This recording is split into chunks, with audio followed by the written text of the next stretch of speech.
ప్రభువునందు మిక్కిలి ప్రియులారా, ప్రభు అయిన యేసుక్రీస్తు ప్రశస్త నామములో ఇక్కడ కూడి ఉన్నటువంటి దేవుని బిడ్డలైన మీకు అందరికీ కూడా హృదయపూర్వకమైన ప్రేమ వందనాలు. ఎలా ఉన్నారు? బాగున్నారా? అలాగే విశ్వాస వాక్కు అనే కార్యక్రమాన్ని వీక్షించుచున్నటువంటి అశేషమైన ప్రజానికానికి కూడా ప్రత్యేకంగా వందనాలు. మీలో ఫోన్లు చేసి వాక్యం బాగుందని చెప్తున్నారు, మంచిది. బాగుందని చెప్పడం కాదు, కానీ ఇది ఆగకుండా కొనసాగినట్లుగా మీరందరూ ప్రార్థన చేయండి. ఇదేమో ఆగిపోద్దేమో అనే భయం నాకు.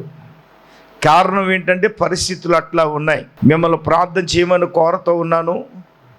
ఆర్థికమైన పరిస్థితులు, చాలా ఇబ్బందులు, ఎప్పుడూ లేని పరిస్థితులు ఉన్నాయి.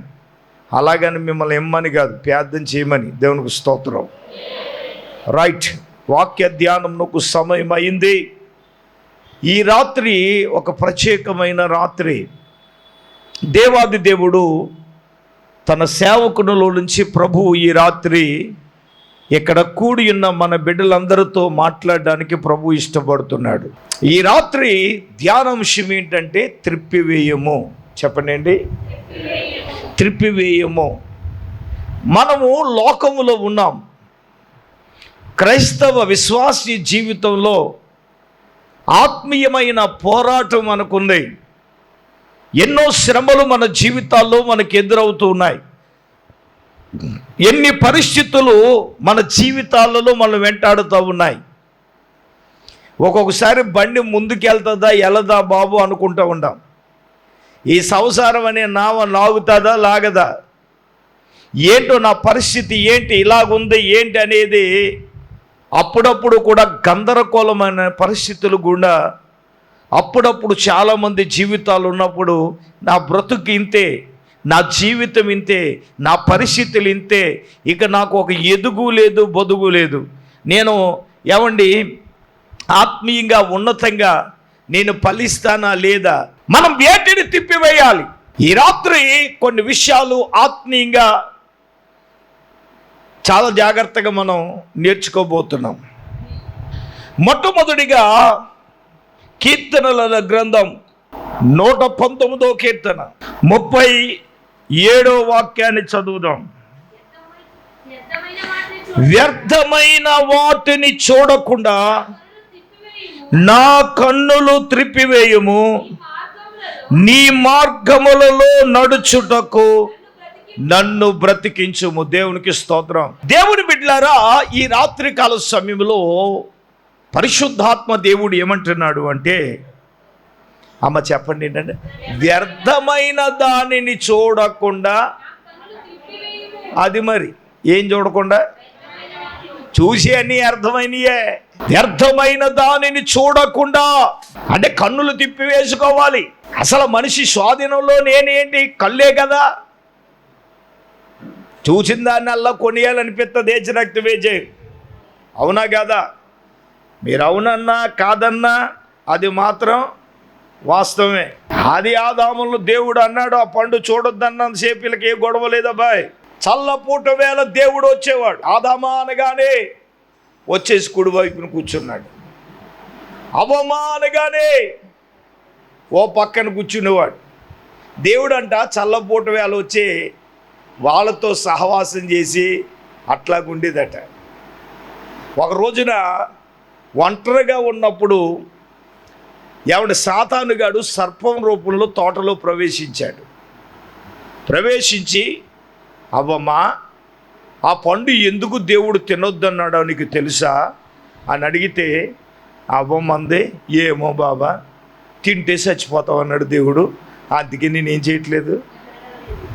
పిచ్చిదానా, నువ్వు సావో. అవునండి, డాక్టర్ నువ్వు చచ్చిపోతావు అంటాడు. ఆడు ముందే చంపేస్తాడు, ఏచినక్తివేజే.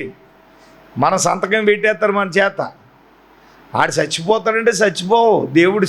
దేవుడు ఆయుష్ ఇస్తే అది. ఇప్పుడు చచ్చిపోతాడన్నాడు అనగానే పిచ్చిదాన్న నువ్వు సావు. దేవుడేమో అన్నాడు, ఆ పండు తినొద్దు, ఆ పండు తినొద్దినమున నీవు నిశ్చయముగా చస్తావు అని దేవుడు చెప్తే, చావనా మరి ఏంటి, తింటే దేవత అయిపోతావు. అయ్యి బాబోయ్, దేవత అయిపోతానా అంటే ఇప్పుడు సైతాన్ ఏం చేస్తే దేవుడే అబద్ధం ఆడాడని చెప్పిందా? సాతాన్ ప్లాన్ ఏంటి? ఓ అమ్మమ్మ, దేవుడు అబద్ధం ఆడుతున్నాడే, నువ్వు ఆ పండు తింటే చచ్చిపోవు, ఏమైపోతావు? అయ్యి బాబు, నేను దేవతను అయిపోతానా అని అనగానే ఈవిడ ములక చెట్టు ఎక్కేసింది, తెచ్చే రక్తం వేయించే. బైబిల్లో రాయబడిన మాట ఏంటంటే అప్పుడు 2 కళ్ళతో చూసిందంట ఆ పళ్ళుని. ఏ పళ్ళుని?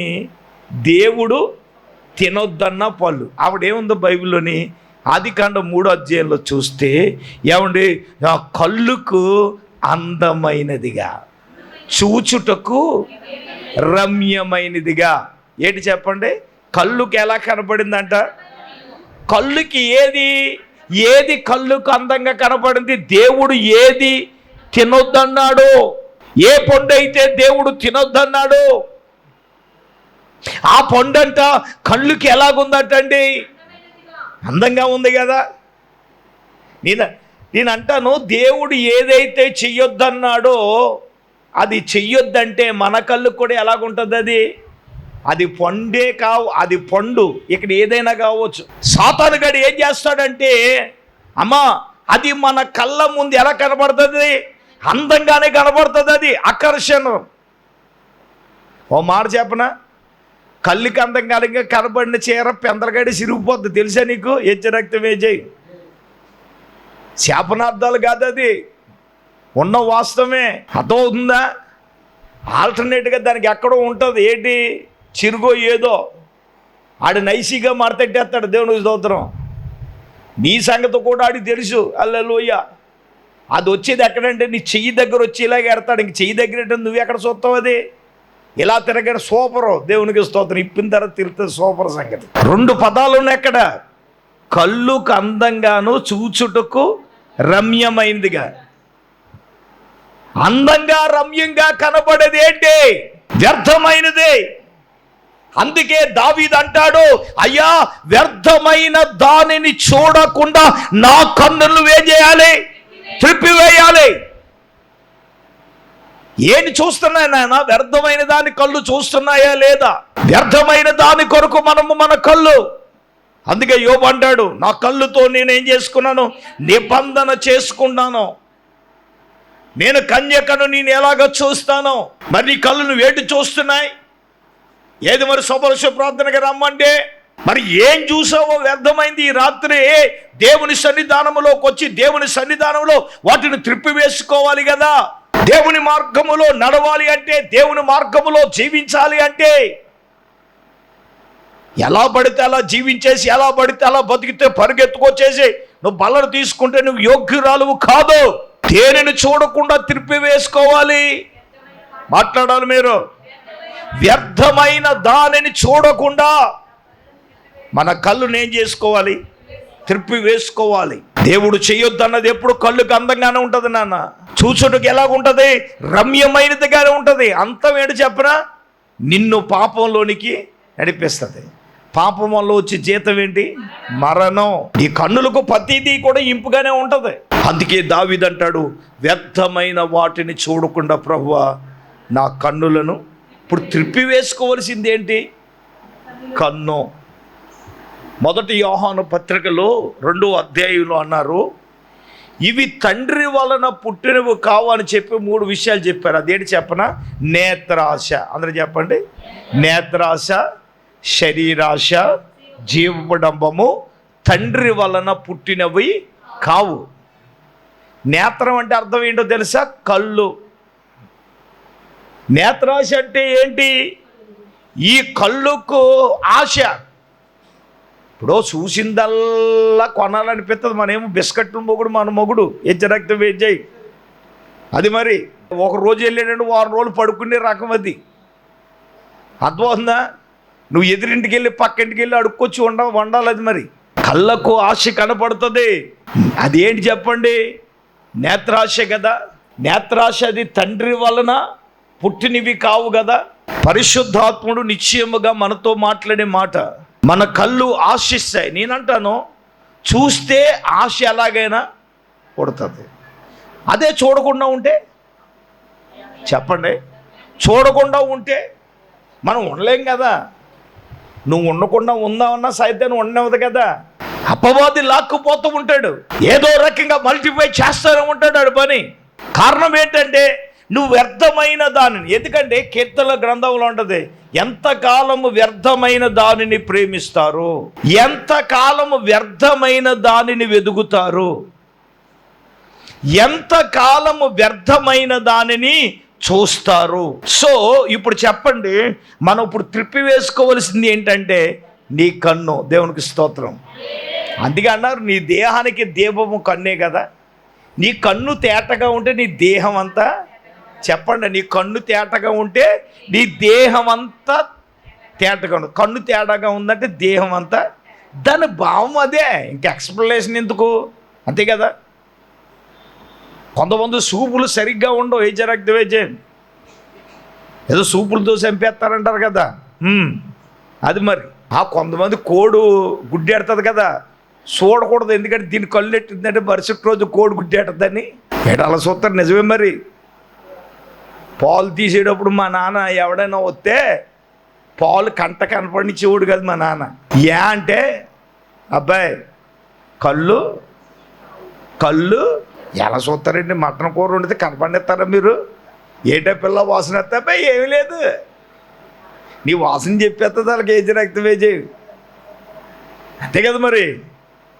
కళ్ళు మంచివి కాదు, అందుకే కొన్న వస్తువులు కొనుక్కున్న చూపించరు, ఎందుకంటే కళ్ళు మంచివి కాదా, నీచ రక్తం వేజే. దాని భావన అదే, కట్టుకున్నప్పుడు చూసి ఆనందించడం దేవునికి స్తోత్రం. అక్కడ వదులుతుందా, ఇది ఇప్పుడు కొంటే నీకెందుకు అసలు అని నీకు చెప్పాలి ఆరాలో, నువ్వేమన్నా డబ్బులు ఇస్తున్నావా. కొంతమంది ఈ మెంటలో కూడా ఉంటారు, ఏజ్ రక్తం వేజే. ఏమండి, కళ్ళు మంచివి కాదు అంటే కళ్ళు ఎంత ప్రమాదమైందంటే చాలా డేంజరస్. అందుకే దావీదు చక్కని మాట అంటాడు, 123వ కీర్తనలో ఏమంటాడంటే, నా కన్నులు ఆయన తొట్టే చూచుచున్నాయి. దేవునికి స్తోత్రం. మొదటి 2 వచనాలు, ఆకాశమందు ఆసీనుడ నీ తట్టు నేను కన్నులు ఎత్తుచున్నాను. దాసి కన్నులు మన దేవుడైన యెహోవా మనలను కరుణించే వరకు మన కన్నులు ఆయనను చూచుచున్నాయి. అంటే చప్పట్లు కొట్టండి గట్టిగా. అమ్మ, మన కన్నులు ఎవరిని చూడాలరా చెప్పండి, మన కన్నులు ఎవరిని చూడాలి?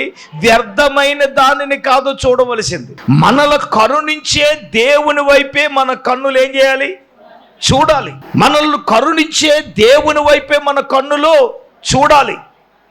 సాతానుడు నాన్న ఎన్నో ఆకర్షణలు మన మీద పెడతా ఉంటాయి, దానికి మనం లొంగిపోకూడదు కదా. నేనంటాను అలనాడు, ఇప్పుడు నేను కొంచెం డెప్త్కి వెళ్తాను ఇవాళ. ఇప్పుడు దేవుడు చూడండి, ఇశ్రాయేలీయుల జనానికి ఇగో ఎరుక్కోకుండా వెళ్తున్నారు, ఇందులో మీరు శాపగ్రస్తమైన దేన్ని ముట్టకూడదు. గత వారం ధ్యానం చేశాం, దేవుడు చెప్పాడు, ఒకవేళ ఎవడైతే ముడతాడో, ఎవడైతే దాన్ని తీసుకుంటాడో, దానిని బట్టి ఇశ్రాయేలీల సర్వసమాజానికంతా బాధ, శాపము కలగజేయడానికి కారణమవుతుందంటే ఏమ్మా, ఆ కారణని వాడు ఏం చేశాడు? అమ్మా, ఏ కమ్మమ్మా, ఎన్ని తులాలు? 50 తులాలు, 75 కాసులంట. ఎవరు వదిలేస్తారో, ఏదో ముక్కు పొడతాడితేనే వదలం, హెచ్చ రక్తం వేచేయం. ముక్కు పొడక మటుకెందుకు హెచ్చ రక్తం వేచేయం, మళ్ళీ కాలు పట్టి ఎండి పట్టి ఎడితేనే వదలం కదా, మొత్తం తిరిగేస్తాం. అటువంటిది 75 కాసుల యొక్క బంగారు కమ్మి దేవుడేమో తీయొద్దు అన్నాడు. ఆడిచ్చిన స్టేట్మెంట్ ఏంటో చెప్తాను. పట్టబడిన తర్వాత ఆడు చెప్తున్నాడు, ఒకసారి 10వ వచనం చదువుదాం, 21వ వచనం చదివేద్దామా, డైరెక్ట్గా వెళ్ళిపోదామా? యెహోషువ గ్రంథము 7వ అధ్యాయం 20-21. ఆకాను యెహోషువతో, ఇశ్రాయేలీల దేవుడైన యెహోవాకు విరోధంగా నేను పాపము చేసింది నిజమే, దోపుడు సొమ్ములు 200 తులముల వెండిని, బంగారు కమ్మిని నేను చూచి వాటిని ఏం చేశాను? అమ్మ నేను అంటాను నాన్న, మన కళ్ళు చూచిని అంటే ఏం చేస్తాయి? మరి ఇందాక నా ప్యానాన్ని బట్టి ఏడిచారుగా, ఇక్కడ ఉంది వాక్యంలో. నిజమండి, మరి కళ్ళు చూసిని అంటే ఏమవుతాయి? అది ఏదైనా కావచ్చు. ఒకవేళ చూసిన అనుకో, ఇది నా స్థాయి కాదని నువ్వు మౌనంగా నీ కళ్ళు మూసుకుని వచ్చేయాలని అదవుతుందా?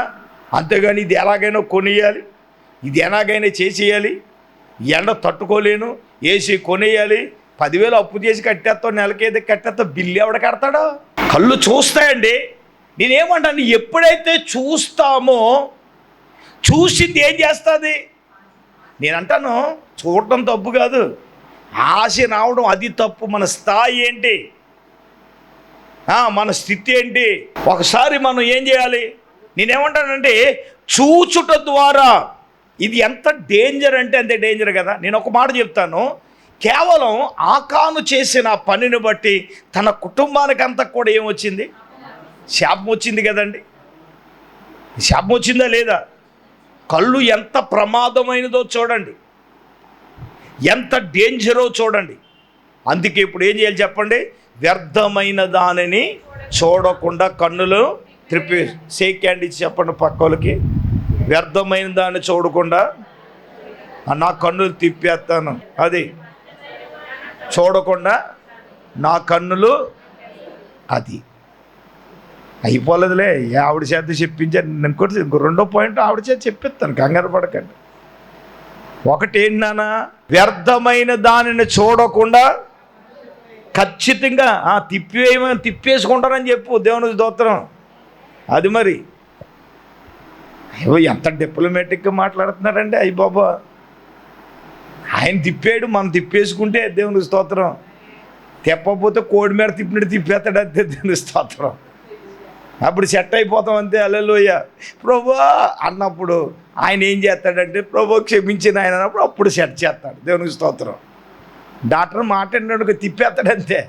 ఇవన్నీ పూట వచ్చేస్తుందా, పూట వచ్చేస్తుందా, పూట వస్తుందా అని చెప్పప్పుడు అలాగంటాడు అనమాట. కరుక్కు మనగానే అప్పుడు ఏమవుతుంది? మన పరమ డాక్టర్ కూడా అప్పుడప్పుడు అలా సెట్ చేస్తాడు, లేకపోతేనే మనం సెలరగిపోతాం. హెచ్చరక్త వేజయ్. అది మరి చూసిన దాన్ని ఆశించే చేస్తే చెప్పండి, దావీదు కూడా చూచి ఆశించి చేశాడు తప్పు నాన్న. గెహాజీ కూడా ఏం చేశాడు? చూచి ఆశించి గురువుగారు ఫ్రీగా వదిలేస్తున్నాడని వెళ్ళిపోయాడు పరిగెత్తుకుని. హెచ్చరక్త వేజయ్. గురువుగారు ఎందుకు వద్దన్నాడు? గురువుగారు ఎందుకు వద్దన్నాడు? గురువుగారు దేని గురించి వద్దన్నాడు?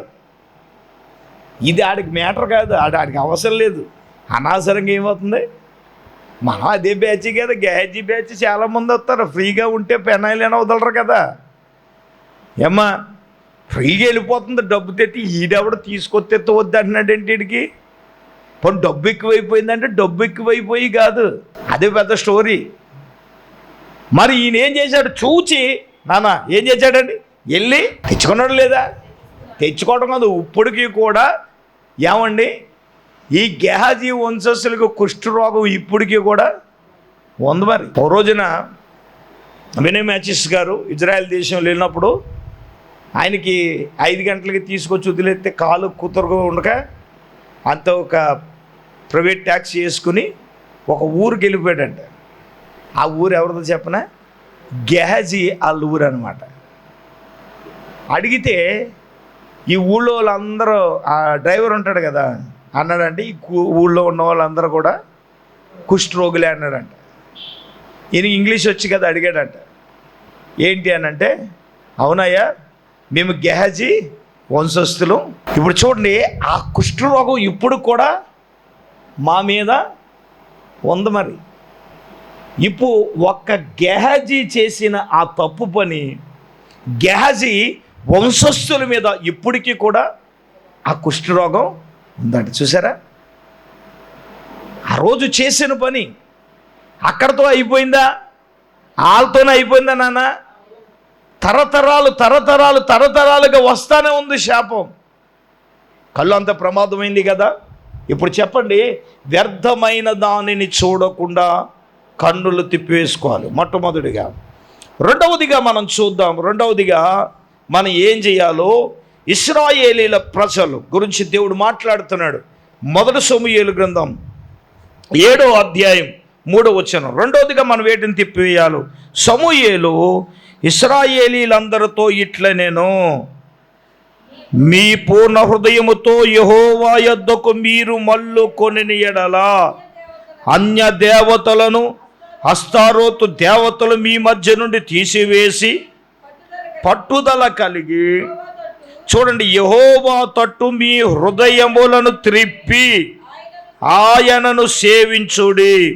అప్పుడు ఆయన ఫిలిష్తీయుల చేతుల నుండి మిమ్మును విడిపించను. గట్టిగా దేవుని స్తోత్రం చెప్పండమ్మా. హల్లెలూయా. రెండవదిగా వేటిని త్రిప్పేయాలి? హృదయం. నాన్న ఏం తిప్పాలి? ఇది మాత్రం అంత ఈజీ కాదు. కళ్ళని తిప్పగలం కానీ హృదయాన్ని మాత్రం ఏం చేయలేవు. హలో, దేవుణ్ణి నమ్మేమంటే నీ హృదయాన్ని తిప్పుకోకుండా దేవుని వైపు తిప్పకుండా దేవుణ్ణి నమ్మేనంటే దానివల్ల ఏమీ ప్రయోజనం లేదు. ఇశ్రాయేలీల ప్రజలకు కొన్ని చెప్తున్నాడు, నువ్వు పూర్ణ హృదయంతో దేవుని యొద్దకు మీరు మళ్ళుకొని అన్య దేవతలను, అస్తారోతు దేవతలను మీ మధ్యలోని మీరు ఏం చేయాలి? తీసివేయాలి. పట్టుదల కలిగి యెహోవా తట్టు మీ హృదయాన్ని తిప్పాలి. అమ్మా, ఆయనను సేవించడానికి ముందుగా మన హృదయము దేవుని వైపుకి ఏం చేయాలి? త్రిప్పబడాలి. నీ హృదయము పాపము నుండి దేవుని వైపుకి ఏం చేయాలి? తిప్పబడాలి. హృదయంలో ద్వేషాలు పెట్టుకొని, హృదయాలలో కఠినత్వాలు పెట్టుకొని, హృదయాలలో అసమాధానం పెట్టుకొని దొంగేడి పేడు చేసి ప్రభువా నీ బల్ల తీసేసుకుంటానంటే అది శాపం. అది నిజం. సీరియస్గా తీసుకోవాలి. ఇది అయోగ్యంగా తీసుకుంటే మీలో చాలామంది ఏమిటో బలహీనులని బైబిల్ చెప్తుంది. అయోగ్యంగా తీసుకున్నందుకు మీలో కొంతమంది ఏమైపోయారు? బలహీనులు, రోగులై ఉన్నారని వాక్యం చెప్తుంది. తెలుసా? దాన్ని సీరియస్గా మనం తీసుకోవాలి. ఈయన ఎప్పుడు చూసి ఇలాగే చెప్తాడని. తేడా ఉంటే అంత తేడాగా ఉంటుంది. మన హృదయము దేవుని తట్టు తిప్పకుండా, నేనంటాను కళ్ళుకే కాదు ఆశలు. కన్నులకేమో ఆశలు ఉంటే హృదయానికేమో కోరికలు. కోరికలు లేనివాడు ఎవడైనా ఉంటాడా? హృదయానికి ఏం కావాలి అంటే కోరికలు. బైబిల్లో రాయబడిన మాట ఏంటో చెప్పనా? కోరికలు సఫలము కాకపోవటం చేత. చూడండి ఒక మాట, సామెతల గ్రంథంలో ధ్యానైన సొలొమోను చక్కని మాట అంటాడు. 13:12 కోరిక సఫలము 13:12 సామెతలు. చూడండి, కోరిక సఫలము కాకుండాట చేతంట హృదయం ఏమవుతుందంట? నొచ్చుకుంటుందంట. ఏంటి? అనుకున్న కోరిక సఫలము కాకపోతే హృదయం ఏమవుతుంది? అక్కడ నిజమే మాట్లాడుతున్నాడు. కోరికలు సఫలం కావట్లేదు. ఎందుకు సఫలం కావట్లేదు చెప్పండి? హృదయానికి కోరికలు ఉన్నాయి కదా, లేవా? లేవా అంటే ఉన్నాయి. దేవుడికి చెప్తారు కోరిక ఇంత లిస్టు. దేవునికి స్తోత్రం. ఒకసారి మీ కోరికలు చెప్తేనే దేవుడికి మతిపోద్ది, దేశరక్తం ఇచ్చే అన్ని ఉన్నాయి లిస్టు. కానీ కోరిక ఎప్పుడైతే సఫలం కాలేదో హృదయం ఏమవుతుంది చెప్పండి? నొచ్చుకుంటుంది. అంటే ఓ మాటలో చెప్పాలని, అనుకున్నది జరగకపోతే హృదయం బాధగా, ఏమనే ఏదో ఒకటి అనుకున్నాను జరగలేదు, నాకు అంతా ఎలాగుంది, బాధగా ఉంది. దేవునికి స్తోత్రం.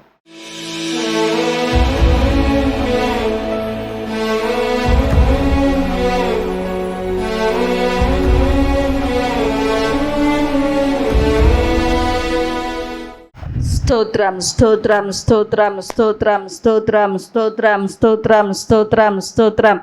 పరిశుద్ధుడైన తండ్రి, మహోన్నతుడా, నీకు వందనాలు ప్రభా, స్తోత్రాలు నైనా. ఈ రాత్రి ప్రభా యొక్క ఉపవాస కూడికలో నిదాసులను అభిషేకించి ప్రభా నీ వాక్యము ద్వారా మీరు మాతో మాట్లాడినందులకే స్తోత్రాలు తండ్రి. వ్యర్థమైన వాటిని చూడకుండగా ప్రభా మా కన్నులు నీ వైపుకి త్రిప్పివేసుకోవాలని తండ్రి నీకు వందనాలు ప్రభా. అవును నాయన, ఈ లోకములో ఉన్నదంతా శరీరాస, నేత్రాస, జీవపు డంబము, ఇవి తండ్రి వలన పుట్టినవి కావు. లోక సంబంధమైనవే అని నీ వాక్యం సెలవిస్తుంది తండ్రి. నీకు వందనాలు అయ్యా. నాయనా, ఈ లోకములో ఉన్న వ్యర్థమైన వాటిని అయ్యా చూడకుండగా మా కన్నులను మేము కాపాడుకుని ప్రభా అయ్యా నిన్ను చూసే నేత్రాలను మాకు దయచేయమని ప్రార్థిస్తూ ఉన్నాను తండ్రి. నా ప్రభా నీకు వందనాలు నాయనా. మా హృదయము నీ వైపుకి త్రిప్పబడాలని ప్రభా ఇశ్రాయేలీల ప్రజలకు నైనా నువ్వు చెప్తూ ఉన్నావు తండ్రి. నీకు వందనాలు అయ్యా. నాయనా, విగ్రహముల వైపుకి మీ మనస్సు త్రిప్పుకోకుండా అయ్యా మీ హృదయాలను నాయనా ఆయన వైపుకి త్రిప్పుకోమని మాట్లాడుతున్నావు తండ్రి. నీకు వందనాలు అయ్యా. మా హృదయము నీ వైపుకి త్రిప్పబడాలి ప్రభా. నీకు వందనాలు అయ్యా. నా తండ్రి నీకు స్తోత్రాలు ప్రభా. హృదయము అన్నిటికంటే మోసకరమైనది, అది ఘోరమైన వ్యాధి కలదని వాక్యం సెలవిస్తుంది. యేసయ్యా నీకు వందనాలు ప్రభా. మా హృదయము నీ వైపుకి త్రిప్పబడాలి తండ్రి. అయ్యా ఈ రాత్రి ప్రభా నాయన మా హృదయాలు వేటిని చూస్తున్నాయో నాయన, వేటిని కోరుకుంటున్నాయో ప్రభా అయ్యా నాయన నీ వైపుకు మా హృదయాలు త్రిప్పబట్టడానికి సహాయము దయచేయండి నా ప్రభా. నీకు వందనాలు. మూడవదిగా మా మనస్సును నాయన నీ వైపుకి త్రిప్పుకోవాలని ప్రభా నీకు వందనాలు. యేసయ్యా నీకు స్తోత్రాలు తండ్రి. అయ్యా నాయనా నీకు స్తోత్రములు ప్రభా. మా మనస్సు నాయన ఈ లోకంలో దేనిని ఆశించకూడదు ప్రభా. అయ్యా నాయనా మా మనస్సంతా కూడా ప్రభా నీ వాక్యముతో నింపబడాలి. అయ్యా నాయనా నా తండ్రి నీకు స్తోత్రాలు. నీ వైపుకే త్రిప్పబడాలి తండ్రి. అటువంటి కృప మాకు దయచేయమని ప్రార్థన చేస్తూ ఉన్నాను తండ్రి.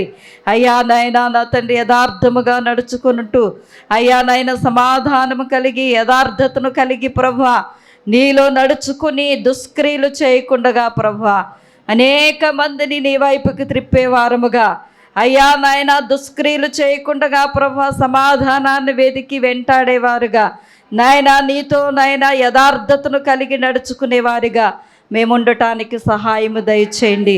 ఈ రాత్రి 4 విషయాలు మీరు మాతో మాట్లాడారు ప్రభా. అయ్యా వ్యర్థమైన వాటిని చూడకూడదు ప్రభా నీ కొందనాలు. అలాగే నాయన హృదయము నీ వైపుకి త్రిప్పబడాలి తండ్రి. నీ కొందనాలు. మా మనస్సు నీ వైపుకి మల్లుకోవాలి ప్రభా. నీ కొందనాలు. అయ్యా దుష్క్రియలు చేయకూడదు ప్రభా. యథార్థతను కలిగి ప్రభా సమాధానముతో ప్రభా నీతో కలిసి నడవాలని ప్రభా నీ కొందనాలు. అయ్యా నా తండ్రి దుష్క్రియల నుండి ప్రభు అనేక మందిని నీ వైపుకి నడిపించాలని నీ వాక్యము ద్వారా మీరు మాతో మాట్లాడారు తండ్రి. విత్తబడి మాటలు మా హృదయాల్లో భద్రపరచుకోవటానికి నీ వాక్యమునకు ఉపదేశానికి మమ్మల్ని మేము అప్పగించుకుని ప్రభా వాక్యానుసారంగా నడుచుకోవటానికి సహాయం దయచేయండి. ఈ రాత్రి వచ్చిన బిడ్డలందరినీ బలపరిచి మీరే మహిమ పొందమని యేసయ్య పరిశుద్ధ నామములో ప్రార్థన చేసి అడిగి వేడుకొంచున్నాం మా పరమ తండ్రి. ఆమేన్. తండ్రి కుమార పరిశుద్ధాత్మతో ఏకదేవులు ప్రభు బిడ్డలారు ఇక్కడ కూడిన వరకు సదాకాలం తోడైనగాక. ఆమేన్. ఆమేన్.